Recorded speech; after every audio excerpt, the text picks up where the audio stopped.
How to quickly take items from chest in Minecraft. So let's say I have a chest right here, and let's say I have tons of items here on my chest that I want to put in my inventory. So dragging them and putting them right here on the chest might take some time.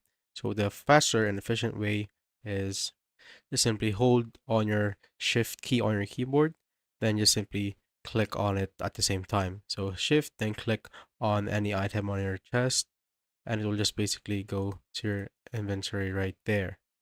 So it's basically the same if it is on your inventory and you want to quickly place it on your chest. So just hold shift, then just click on the one that you want to move to the chest. So as you can see right there, I'll do it one more time on this other chest. So as you can see, it will just basically go to my inventory.